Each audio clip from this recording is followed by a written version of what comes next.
नमस्कार दोस्तों, मैं हूं अनिल चौधरी। आपके अपने YouTube चैनल पर हार्दिक स्वागत है। दोस्तों, आज हमारे स्टूडियो में अशफाक यूसुफ मास्टर जी आए हुए हैं और ये कजाक रशियन मेडिकल यूनिवर्सिटी के सेकंड ईयर के स्टूडेंट हैं। तो आज कुछ इनसे सवाल जवाब होंगे और ये अपने बारे में बताएंगे कैसी इनकी जर्नी रही, क्या इनका एक्सपीरियंस रहा। तो अशफाक भाई, सबसे पहले आप ये बताओ कि आपने MBBS अब्रॉड का रास्ता क्यों चुना? पहली बात, इंडिया में MBBS करना मतलब काफ़ी सारा खर्चा है। आप ये देखो कि अगर एक रेशियो है, 100 बच्चे अगर एग्ज़ाम दे रहे हैं तो उसमें से 2 या 3 ही क्वालिफाई हो सकते हैं गवर्नमेंट सीट के लिए। अब जैसे मैंने सुना और आपने कुछ देर पहले मुझसे डिस्कस किया था, बताया था कि अब 20 लाख बच्चों ने एप्लीकेशन भरा था MBBS के लिए और पिछले साल 18 लाख ने भरा था, और प्राइवेट और गवर्नमेंट मिला के 1,04,000 सिर्फ सीट है। तो ये रेशियो काफ़ी ऑड है ना। 1,04,000 कहाँ और 20 लाख कहाँ। तो जाहिर है कि आपको कुछ और रास्ता करना पड़ेगा। सेकंड थिंग कि यहाँ पे जो खर्चा हो रहा है MBBS करने का, 25 लाख 30 लाख, या आप एकदम लैविशली रहोगे तो 35 लाख रुपया खर्चा होगा। तो वो हिसाब से अगर प्राइवेट सीट भी लोगे तो आप साल का मिनिमम तो 8 लाख रुपया भरोगे, और कोई अच्छी यूनिवर्सिटी या कॉलेज में गए तो 15 20 25, स्काई इज द लिमिट। पढ़ना तो आपको वही है, पहले साल में 3 सब्जेक्ट, दूसरे साल में 5। यहाँ पे भी वही है, पहले साल में 3, दूसरे साल में 5।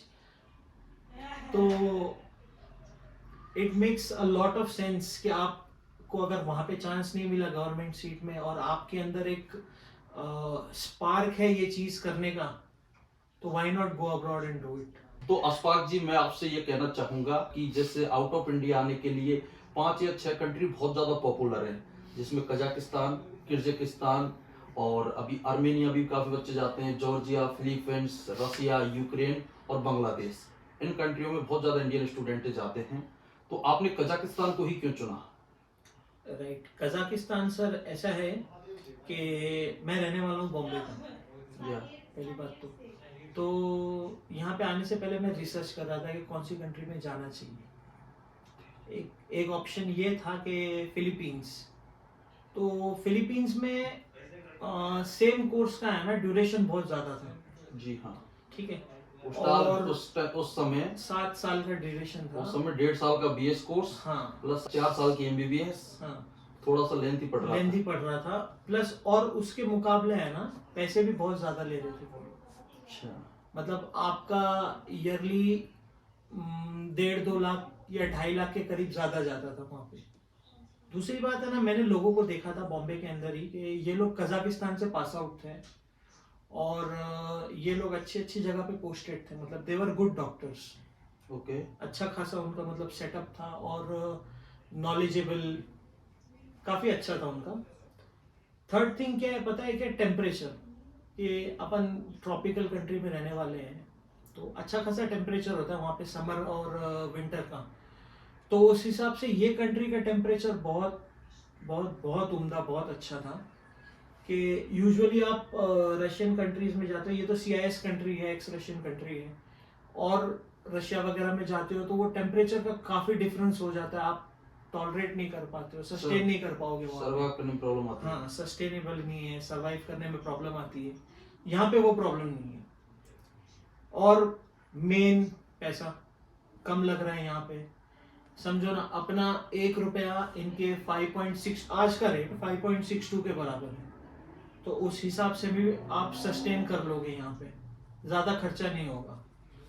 तो ये खर्चा एज कंपेयर टू अपने इंडिया में जो होता है वो तो बहुत बहुत बहुत कम है। रुपए में 4 आना हो गया ऐसा है। फिर वन फाइन डे ऐसा हो गया, इंटरनेट पे रिसर्च करते करते एक बंदे का मुझे रेफरेंस मिला, अनिल अनिल चौधरी का। तो उनकी बातों से मुझे ऐसा लगा कि जाना चाहिए। फिर और रिसर्च किया तो ये ज़्यादा दूर भी नहीं है इंडिया से। आप दिल्ली से फ्लाइट लोगे तो 3.5-4 घंटे में आप अल्माटी पहुंच जाते हो। फ्लाइट का कॉस्ट भी कम है ना। तो उस हिसाब से फिर यही फाइनल कर लिया। फिर कजाकिस्तान के अंदर सिर्फ अल्माटी ही क्यों? क्योंकि it is a very cosmopolitan city. ठीक है, और यहाँ पे काफी सारे इंडियंस हैं, तो उसका फायदा ये होता है कि आपको सपोर्ट मिलता है, हेल्प मिलती है, अपनापन रहता है। यहाँ पे आप कहीं फंसोगे नहीं कोई भी चीज के अंदर। जैसे बेसिक बेसिक आप बस में ट्रैवल करते हो तो यहाँ पे बस कार्ड लगता है सर जी। और इनकी लैंग्वेज डिफरेंट है, तो ये सीनियर्स वगैरह काफी मदद करते हैं आपको IIN नंबर से लेके बस कार्ड तक, या फ्यूचर में और भी कुछ प्रॉब्लम है तो काफी सारा सपोर्ट रहता है इंडिया का। वैसे ही हम मोहब्बत पसंद लोग हैं इंडिया वाले। दोस्तों इन्होंने बहुत अच्छी बात कही है। अपन बस में ट्रेवल करते हैं, अगर फ्यूचर में कोई जूनियर आ रहा है तो मैं आपके लिए बता रहा हूँ, यहाँ अबाउट 3,500-4,000 इंडियन स्टूडेंट है, 5 यूनिवर्सिटी हैं। आपको शायद कोई ऐसी बस होगी जिसमें आपको कोई ना कोई सीनियर नहीं मिलेगा, कोई ना कोई आपको मिल ही जाएगा। आप उससे बात करो और दो बात वो आपको अच्छी बताकर ही जाएगा जो आपके लिए नॉलेजेबल हो, यहाँ रहने के लिए, पढ़ाई के लिए। तो ये बहुत अच्छा है। बहुत लॉट्स ऑफ इंडियंस हैं तो आपकी बहुत ज्यादा सपोर्ट करते हैं। इसके अलावा अशफाक भाई, मुझे पूछना नहीं चाहिए लेकिन मैं एक बार एज क्राइटेरिया को लेकर आपसे बात करूंगा, क्योंकि एक एज आने के बाद अगर किसी स्टूडेंट की 25 प्लस क्रॉस हो गई तो वो नेगेटिविटी का शिकार हो जाता है। वो सोचता है कि अब मैं कुछ नहीं कर सकता, या फिर डिप्रेशन, या फिर जो उसके सपने होते हैं वो छोड़ देता है। वो पढ़ाई से जी चुराने लग जाता है कि पढ़ाई, ये बोलते हैं कि पढ़ाई एक लिमिटेड एज तक ही माइंड काम करता है, फिर उसके बाद माइंड काम नहीं करता है। तो आप अपने एज के बारे में बताइएगा, फिर अपनी पढ़ाई के बारे में बताइएगा। आपने नीट क्वालिफाइड किस एज में किया? जिस एज में अभी लोग जो 18-19 साल का एक स्टूडेंट है वो भी नीट क्वालिफाइड नहीं कर पा रहा, क्योंकि 18 लाख स्टूडेंटों ने एग्जाम दिया, 9 लाख तो क्वालिफाइड ही नहीं कर पाए, जो कि बहुत छोटा क्राइटेरिया होता है। राइट। तो आप इसके ऊपर क्या अपना ओपिनियन देना चाहेंगे? सर देखो, पहली बात तो है ना, एज फैक्टर है ना, कोई मायने नहीं रखता। आप अगर, एक चीज है, ये नेगेटिव चीज है जो लोग अपने दिमाग में डालते हैं, ये वही लोग डालते हैं जो खुद कुछ नहीं करना चाहते हैं। जी। ठीक है, आपके पास फैमिली सपोर्ट हो या ना हो, या फ्रेंड्स का सपोर्ट हो या ना हो, एक चीज है पढ़ाई, इसके कभी नेगेटिव इफेक्ट्स नहीं होते। जी। आप कोई गलत लाइन पकड़ो, जैसे आप फॉर एग्जांपल स्मोकिंग कर रहे हो, इसके नेगेटिव इफेक्ट्स होते हैं। जी। आप मूवीज वगैरह देख रहे हो, इसके भी नेगेटिव इफेक्ट्स होते हैं। लेकिन आप मुझे एक चीज बता दो, पढ़ाई का कभी नेगेटिव इफेक्ट हुआ है? ये आपका ज्ञान बढ़ाएगा ही बढ़ाएगा। आपके पैसे खत्म हो जाएंगे, आपकी प्रॉपर्टी खत्म हो जाएगी, या आप कोई बिजनेस चला रहे हो, कभी कोई नेचुरल कैलामिटी आई, वो पूरा खत्म हो जाएगा। आपके पेपर के ऊपर जो डिग्री है वो जल जाएगी, लेकिन आपने जो नॉलेज लिया है वो कहीं जाएगा? जी, कभी नहीं जाएगा। आपके मरते दम तक आपके साथ रहेगा, और अगर आप वो नॉलेज पास ऑन करोगे तो आपके बाद भी रहेगा वो नॉलेज, है ना। तो एज कोई मायने नहीं रखता है। आप जितना नॉलेज लोगे उतना कम है। ये दुनिया बहुत बड़ी है नॉलेज लेने के लिए, ठीक है। दूसरी बात, आप 25 साल के हो, मतलब आप अभी अभी आपने दुनिया में कदम रखा है प्रैक्टिकल वर्ल्ड में। जी। तो आपके लिए तो और अच्छी बात है, आप चीजों को और अच्छे से समझोगे। आप उस आदमी के पास जाओ ना सलाह लेने के लिए जो ये फील्ड के अंदर है। आप आउट ऑफ फील्ड अगर किसी से सलाह लोगे ना, तो वो आपको उसके मन में जो आता है वो बताएगा, ठीक है। यदि आप कोई प्रैक्टिकल के पास जाओगे ना, आदमी के पास जो ये फील्ड का है, तो वो आपको ये इसका कंक्लूजन ये बताएगा कि क्या होना चाहिए अकॉर्डिंगली। जी। ये नहीं बताएगा कि मेरे हिसाब से ये होना चाहिए, समझ रहे? तो अशफाक भाई ने बहुत अच्छी बात बताई। शिक्षा देखो पहले भी सर्वोपरि थी, आज भी सर्वोपरि है और कल भी रहेगी। आपने देखा होगा अम्बानी साहब की लड़की की शादी हुई थी, उसमें जितने भी सेलिब्रिटी थे, किसी का 5,000 करोड़ का प्रॉपर्टी है, किसी का इंटरनेशनल लेवल पर फैन है, सब आपको जो उनके मेहमान थे सब उसमें वेटर की तरह परोसते हुए आपको दिखे। चाहे वो शाहरुख खान साहब हो, सलमान खान साहब हो, अमिताभ बच्चन साहब हो, अच्छे अच्छे जो आर्टिस्ट थे उन्होंने डांस किया, किसी ने कुछ किया। अगर उसी शादी में बाबा साहब भीमराव अंबेडकर आते, बाबा रामदेव जी आते, खान सर आते, क्योंकि ये शिक्षित हैं। अम्बानी साहब की हिम्मत नहीं थी कि इनसे बोल देते आप परोसो, क्योंकि ये गुरु हैं, ज्ञान बांट रहे हैं। ये वहां भी इनको अलग से कुर्सी दी जाती, अलग से रेस्पेक्ट दी जाती। तो ज्ञान पहले भी सर्वोपरि था, आज भी है। तो इनकी बातों से मैं बहुत ज्यादा सहमत हूँ। तो अशफाक भाई, मैं आपसे एक क्वेश्चन और पूछना चाहूंगा, शायद आपका इसमें व्यक्तिगत क्या ओपिनियन है, कि जैसे आपकी एज और स्टूडेंट से ज्यादा है, अब आप उनके साथ बैठते हो, क्योंकि आजकल जो स्टूडेंट आ रहा है वो 18 से 21 साल के बीच में आ रहा है, तो आपको क्लास में ऐसा लगता है कि यार ये तो बहुत छोटे बच्चे हैं, इनसे फ्रेंडशिप करूं या ना करूं, या थोड़ा पर्दा रखूं? वो आपके नाम से भी बुलाते होंगे, क्योंकि क्लासमेट तो सब बराबर ही होते हैं। तो आपको ऐसा नहीं लगता मेरे से ये 8 साल छोटा, 10 साल छोटा, मुझे क्लासमेट नाम से बुला रहा है, तो ऐसा ऑकवर्ड लगता है कि क्या लगता है आपको? ये एक्चुअली सर फिगर्स होते हैं ना, वो आपके दिमाग में होते हैं कि मैं 10 साल बड़ा हूँ, 8 साल बड़ा हूँ। अब एक चीज है ना, आप गुरु होता है, उसके सामने सारे बच्चे एक समान होते हैं। जी। ठीक है, तो अब अपन क्लास में चले गए, गुरु के सामने बैठे, सारे सारे बच्चे एक समान है, तो गुरु सबको एक ही नाम से बुलाता है, जिसका जो नाम होता है। जी। ठीक है, बहरहाल बच्चों की बात है तो वो काफी रिस्पेक्ट करते हैं मेरी। वो मुझे नाम से नहीं बुलाते, या तो अशफाक सर बोलते हैं या सिर्फ सर बोलते हैं, क्योंकि उनको भी पता है थोड़ा सा गैप है एज में, थोड़ा क्या काफी सारा गैप है एज में, तो वो सर बोलते हैं। और रिस्पेक्ट मिलती है वहां पे भी। और ये बात है कि एक तरफा नहीं है, हम भी रिस्पेक्ट करते हैं उनकी। जी। यदि आप किसी की रिस्पेक्ट नहीं करोगे तो वो भी आपकी रिस्पेक्ट नहीं करेगा, तो ये जरूरी है। प्लस दूसरी चीज क्या है पता है, कि आप जब एक पर्टिकुलर ग्रुप में बैठते हो ना, तो आप फिर वो फील नहीं करते हो कि आपकी उम्र ज्यादा है, आप यही फील करते हो कि आप उनकी उम्र के हो। मतलब आप अपनी एज में पीछे चले जाते हो वापस, और आपके लिए सब नॉर्मलाइज हो जाता है। ये 2 या 3 बार आपको ऐसा लगेगा कि ये बच्चे हैं, ये बच्चे हैं। चौथी बार आप बोलोगे मैं भी बच्चा हूँ, मैं भी सीखने आया हूँ, सिखाने नहीं आया हूँ। जब आप ये दिमाग में डाल दोगे ना कि मैं पढ़ने आया हूँ, तो आप खुद ब खुद यही फील करोगे कि आप बच्चे हो। अभी मुझे ऐसा लगता है ना कि मैं फिर अपने पुराने कॉलेज वाले एज में चले गया हूँ, और जो जो मैंने तब छोड़ दिया था एंजॉय कर रहा वो अब कर रहा हूँ। तो अशफाक भाई, एक क्वेश्चन और मैं पूछना चाहूंगा कि एफएमजी एग्जाम का रिजल्ट कोरोना में जरूर 23%, 24% रहा, फिर उसके बाद जो ये कंडीशन खत्म हुई, फिर दोबारा 10-11% आ गया। इस बार आपने देखा होगा 40% रिजल्ट रहा है, जो एफएमजी के इतिहास में सबसे हाईएस्ट रहा है। तो आप इसको किस तरीके से देखते हो? सर इसको है ना बहुत ही पॉजिटिव तरीके से देखते हैं। 40% result is very good, very excellent. कहाँ 20%, 23% था, फिर कोरोना के बाद 11% हो गया। चलो कोरोना में लोगों का मॉरल टूट गया था, लेकिन एकाएक आप समझो ना 3 गुना बढ़ गया, ज्यादा 40% हो गया। मतलब कुछ तो बात होगी ना यहाँ पे, यहाँ के एजुकेशन में, और यहाँ का जो इम्पैक्ट है स्टूडेंट्स के ऊपर, उसमें कुछ तो बात होगी कि ये ऐसे लोग जो इंडिया में क्वालिफाई नहीं हो पा रहे, मतलब अगर आप इंडिया में क्वालिफाई नहीं हो पा रहे हो तो आपका स्टैंडर्ड काफी डाउन है जी। ऐसे लोग यहाँ पे आके मेहनत करके 5 साल, 5.5 साल मेहनत करके आप एफएमजी क्लियर कर रहे हो। एफएमजी का लेवल इतना, मतलब आप बोलो ना हाई है ना, कि आप 19 सब्जेक्ट्स पढ़ना है बच्चों को, और फिर उसकी एग्जाम होती है। बहुत बड़ी टास्क है, इजी नहीं है। और ऐसे बच्चों ने इसको यहाँ पे रहने के बाद, मेहनत करने के बाद, अगर 40% रिजल्ट आ रहा है, मतलब बहुत एफिशिएंट है ये रिजल्ट। और मैं ऐसा कैलकुलेट कर रहा हूँ सर कि कुछ और वक्त निकल जाएगा तो मेरे ख्याल से 100 में से 80 तो हो ही जाएगा रिजल्ट। जी, ये बात मैं क्योंकि आपकी इसलिए कहना चाह रहा हूँ कि मैं 2019 के बैच में ही आया था, और वो फर्स्ट बैच था नीट क्वालिफाइड वालों का। उससे पहले यहाँ गधे घोड़े सब आ रहे थे। तो मैं ज्यादातर, जब मेरा लास्ट बैच था, वो मेरे से जितने भी सीनियर थे वो विदाउट नीट क्वालिफाइड थे। तो मैं जैसे जैसे आगे बढ़ा तो मेरे से पीछे नीट क्वालिफाइड वाले बच्चे आने लगे, तो मैं बीच में आ गया। 4th ईयर, मेरा 7th सेमेस्टर चल रहा है।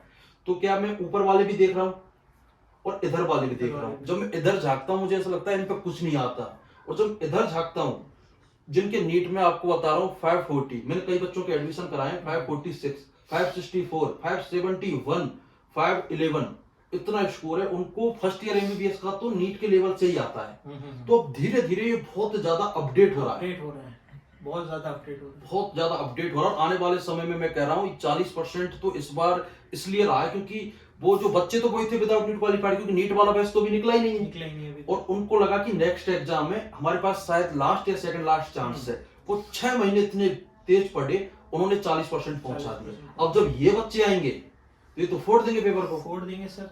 सर एक बात है ना सर, कि एक वेसल होता है ना, बर्तन होता है, वो बर्तन की कीमत नहीं होती है, लेकिन बर्तन के अंदर जो पदार्थ होता है उसकी कीमत होती है।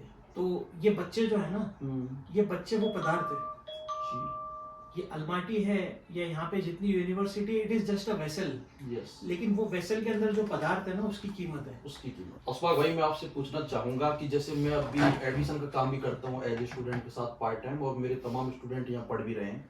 जब अपन छुट्टियों में जाते हैं तो तमाम पेरेंट्स से हमारी बात होती है, लेकिन मैंने एक बात ऑब्जर्व की है, अगर किसी की लड़की है जो बाहर भेजना चाह रहा है तो उसके मन में एक अलग ही डर सा बना रहता है कि विदेश में जा रही है, वहाँ कोई हमारा जान पहचान वाला भी नहीं है, और दूसरा एक कजाकिस्तान एक इस्लामिक कंट्री भी है, तो उसकी सुरक्षा की क्या गारंटी है, सेफ्टी की क्या गारंटी है। और वो अगर उसका लड़का होता तो लड़के को लड़की की तुलना में भेजने की प्रायोरिटी 100% ज्यादा रहती, उसको सोचना ही नहीं पड़ता। लेकिन यहाँ उसको विश्वास दिलाना पड़ता है। और देखो, काफी एजुकेटेड पेरेंट्स हैं, वो तो नहीं सोचते, लेकिन वो मिडिल क्लास, क्योंकि यहाँ ज्यादातर जो फैमिलियों के बच्चे आ रहे हैं वो मिडिल क्लास हैं। फादर और मदर में से एक ही एजुकेटेड है, एक हाउस वाइफ है, कैसे भी लगा लो आप। तो इस चीज का, इस भ्रम को कैसे दूर करें पेरेंट्स के को? सर सबसे पहली बात तो लड़की जो होती है, अपन ये सोचते हैं मतलब इंडिया में कि ये घर की इज्जत है जी, ठीक है। अब आप उसकी शादी कराते हो किसी के साथ में, तो आप दहेज देते हो, तो मोटा मोटी आप समझो ना, एक फादर होता है वो ये चाहता है कि उसकी लड़की बहुत अच्छे घर में जाए, जी, तो वो बेचारा फादर खर्चा कर देता है 30, 35, 40 लाख रुपया दहेज में, शादी कराने में, प्लस उसके लिए चीजें खरीदने में। और उसके बाद क्या होता है सर, वो लड़की इंडिपेंडेंट नहीं होती है। जी, वो तो उसके ससुराल वाले, घर वाले जो बोलेंगे वो उसके लिए सर्वोपरि होता है। वो सर का ताज समझ के रखती है उसको, और उसके हिसाब से उसको पूरी जिंदगी चलना होता है। इस चीज के हिसाब से है ना, आप सबसे पहले तो अपनी बेटी को है ना एजुकेशन से महरूम कर रहे हो जी, हाँ, दूर रख रहे हो एजुकेशन से। दूसरी बात, उतने ही पैसे में या उससे थोड़े कम पैसे में आप अपनी बेटी को इंडिपेंडेंट कर रहे हो, प्लस उसको एक ऐसी डिग्री दिला रहे हो ना जो सर्वोच्च एकदम ऊंचे लेवल पे है। जान बचाना पीक पर है, जान बचाना। इसको इंडिया में ऐसे कंपेयर करते हैं ना, जान बचाना प्लस जान देना, दोनों बराबर है। ये दोनों बराबर है। तो ये एक रूप समझा जाता है भगवान का, है ना। और तीसरी बात रही सेफ्टी की, तो अगर आपके घर में भी आपकी बेटी है और आपने उसकी तरबियत अच्छे से की है, बहुत अच्छे से, संस्कार वगैरह अच्छे, तो वो वर्ल्ड में चाहे कहीं भी चले जाए, वो आपकी इज्जत कभी घटने नहीं देगी। लड़का होगा ना, वो एक बार कॉम्प्रोमाइज कर लेगा इज्जत के साथ। लड़कियां नहीं करती माँ बाप की इज्जत के साथ कॉम्प्रोमाइज। जी, नहीं करती। बहुत लड़की अपने माँ बाप से बहुत प्यार करती है as compared to a boy, ठीक है। तीसरी बात, अगर वो क्वालिफाई हो जाती है और उसको समझो वो लड़की रहने वाली है दिल्ली की और वो क्वालिफाई हो गई, उसको केरला में कहीं कॉलेज मिल गया जी, तो आप भेजोगे ना वहां पे? जी, भेजेंगे। अब दिल्ली से केरला और दिल्ली से कजाकिस्तान मेरे ख्याल से इक्वी डिस्टेंस है, सेम ही डिस्टेंस लगता है, लगभग सेम ही है। लगभग सेम ही। खर्चा भी उतना ही होगा। अगर गवर्नमेंट कॉलेज मिलेगी फिर भी आपका खर्चा होगा, जी हाँ, 3-4 लाख खाना, रुपए रहना, है ना, रेंट, बुक्स, दिस दैट, तो खर्चा होगा। तो अगर आप वहां भेज सकते हो तो आप यहाँ क्यों नहीं भेज सकते? और सबसे बड़ी और सबसे इम्पोर्टेंट बात ये है ना कि ये जो कंट्री है ना Kazakhstan, it is a female dominated country. जी हाँ, यहाँ पे जितने राइट्स है ना आदमी के नहीं है ना, उससे 10 गुना ज्यादा औरतों के राइट्स हैं। जी, और यहाँ के लोगों की ऐसी तरबियत हुई ना कि ये लड़कियों की बहुत रिस्पेक्ट, औरतों की बहुत रिस्पेक्ट करते हैं। जी हाँ, मैंने बस में देखा है सर, काफी टाइम के वो आदमी वगैरह बैठे रहते हैं, और जैसे कोई लेडीज पैसेंजर या कोई बड़ा बूढ़ा एंटर होता है ना, ये अपनी सीट उनको दे देते हैं जी हाँ, बिना किसी झिझक के। भले से उनके हाथ में सामान हो, कुछ भी हो, ये उठ के पहले उनको अपनी सीट दे देते हैं। जी, तो ये इतने रिस्पेक्टफुल है फीमेल जेंडर के प्रति। जी, तो आप कोई मतलब मुश्किल ही नहीं है यहाँ पे। और मेरे बैच में खुद 4 लड़कियां हैं, जी, और काफी सारे बैचेस में। अब इससे ज्यादा आपको क्या सिक्योरिटी सेफ्टी चाहिए? और दूसरी बात जो आप सुनते हो अक्सर करके कि ये इस्लामिक कंट्री है, इस्लामिक कंट्री है। आप देखो ये सेक्युलर कंट्री है, इस्लामिक कंट्री नहीं है। जी, यहाँ पे रहते हैं मुस्लिम ज्यादा, लेकिन ये सेक्युलर मुस्लिम है। जी, आप इनका पहनावा देख लो, आप इनका मतलब बात करने का तरीका, ये कहीं भी आपको है ना फैनेटिज्म नहीं पता चलेगा, रेडिकलिज्म नहीं पता चलेगा कि ये एकदम कट्टरवाद है। ये सारे फ्री है, ये वेस्टर्न कल्चर आ गया इनका। वेस्टर्न कल्चर है इनके पास। आप देखो रात के वक्त भी आप 10, 11, 12 बजे भी देखते हो, काफी सारी लड़कियां होती है, वो अपने जॉब से आती रहती है घर पे, तो वो बिंदास चल के आती है, अकेले रहती है, उनको कभी, और मैंने आज तक समझो ना 2 साल होने आए अपने को यहाँ पे, मुझे कंप्लीट होने को, मैंने कभी ये नहीं सुना कि किसी की मगिंग या रैगिंग हो गई लड़की की। लड़की की तो बहुत बड़ी बात है, यहाँ लड़के की भी रैगिंग, लड़के की भी नहीं। तो अशफाक भाई आपने बहुत अच्छा मत दिया और मुझे सुन के व्यक्तिगत रूप से काफी अच्छा लगा और मैं उम्मीद करता हूँ ऑडियंस को भी लगेगा। मैं आपसे लास्ट क्वेश्चन पूछना चाहूंगा कि जो भी स्टूडेंट अभी आने का प्लान कर रहे हैं या फिर इस बार जो नीट देंगे, सबसे पहले जो स्टूडेंट नीट दे रहे हैं मैं यही कहूंगा, आप कोशिश करो 600+ मार्क्स लाके इंडिया में गवर्नमेंट सीट लेने की, क्योंकि आपका अगर इंडिया की गवर्नमेंट सीट आप ले लेते हो 1 करोड़ रुपए आप सेव कर रहे हो। उसके बाद ये सेकेंडरी ऑप्शंस हैं आपके डॉक्टर बनाने के। तो अगर फिर भी देखो, ये तो अपन प्रैक्टिकली बात करें तो सबका सिलेक्शन होना तो मुश्किल है नहीं, क्योंकि लिमिटेड सीट है और हर आदमी एक टैलेंटेड है, हर आदमी भी 40 दिन बच्चे सब बढ़िया मेहनत कर रहे हैं, उसके बावजूद भी आपको नहीं हो पाता है तो वो स्टूडेंट डिप्रेशन में जाएंगे, क्योंकि कई स्टूडेंटों को 4 साल रिपीट हो गया, 5 साल हो गया, किसी की आर्थिक स्थिति नहीं है, उनके लिए क्या मैसेज देना चाहोगे आप? सबसे पहले ना सर कि आप नीट के एग्जाम दे रहे हो 12th के साथ साथ या 12th के बाद 1 साल ड्रॉप लेके, जो भी आपका रिजल्ट बनता है ना फर्स्ट अटेम्प्ट में, यदि आप क्वालिफाई हो रहे हो ना, गवर्नमेंट सीट के लिए नहीं लेकिन एमबीबीएस के लिए अगर आप क्वालिफाई हो रहे हो ना, आपको जहां चांस मिलता है आप वहां चले जाओ। साल बर्बाद मत करो, साल बर्बाद मत करो। आप देखो एक कहावत है ना, टाइम इज मनी जी। आप यदि समय बर्बाद कर रहे हो ना तो आप पैसा भी बर्बाद कर रहे हो उसके साथ में जी। और एक बार वक्त जो चला जाता है ना वो वापस नहीं आता है। आप पैसे कमा लोगे कहीं से भी कुछ भी करके, लेकिन वक्त नहीं कमा पाओगे। तो आप वक्त मत बर्बाद करो। आपको पता चल गया फर्स्ट अटेम्प्ट में आपका नहीं हो रहा है, यदि आप 10-15 मार्क्स के लिए आगे पीछे हो रहे हो तो आप कोशिश कर सकते हो सेकंड अटेम्प्ट की। लेकिन जब फर्स्ट अटेम्प्ट में ही आपका नहीं हो रहा है, आप क्वालिफाई हो लेकिन गवर्नमेंट सीट नहीं मिल रही है आपको जी, आप यहाँ का रुख कर लो, आ जाओ यहाँ पे। बहुत बढ़िया एजुकेशन सिस्टम है यहाँ पे और खुद की मेहनत पे भी भरोसा रखो, आप कर लोगे। आ जाओ यहाँ पे और आप यहाँ से शुरू कर दो वापस से। डिप्रेशन में जाना इज मैडनेस, बेवकूफी है जी। क्या फर्क पड़ता है, आप एक बार यहाँ से डिग्री लेके जाओगे, एफएमजी क्लियर कर लोगे, आपको कोई नहीं पूछेगा आपके कितने मार्क्स आए थे नीट में जी, नहीं पूछेगा, कोई नहीं पूछता। आपकी कला, आपके पास जो नॉलेज है, एग्जीक्यूशन स्टाइल, यही देखेगा आदमी कि आप ये डिजीज क्योर कर सकते हो, आप इसको डिजीज को पकड़ सकते हो या नहीं। ये सेकेंडरी है, आप कहाँ से पढ़े, कितना पढ़े, ये कोई फर्क नहीं पड़ता। आपके नॉलेज के ऊपर फर्क पड़ता है। नॉलेज कब आएगा, पढ़ाई करके। आप यदि आप अपने आप को चांस दोगे ना तो आप कर लोगे। आप डिप्रेशन में जाने की कोई वजह ही जरूरत ही नहीं है, क्योंकि आपके पास इतने सारे ऑप्शंस है जी। आपको एमबीबीएस ही करना है ना, आ जाओ कजाकिस्तान जी। इससे चीप और इससे अच्छा आपको कहाँ मिलेगा बताओ, नहीं मिलेगा। और वेदर इतना खूबसूरत है, बढ़िया मौसम है कि आप मेंटली तो कभी डिस्टर्ब हो ही नहीं सकते हो यहाँ पे जी, है ना। देखो कितना पीसफुल है जी जी।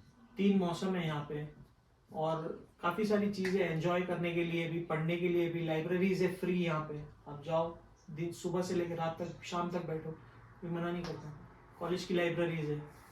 तो अशफाक भाई, आपने अपना कीमती समय निकाला और आप सर 1 मिनट होल्ड करो।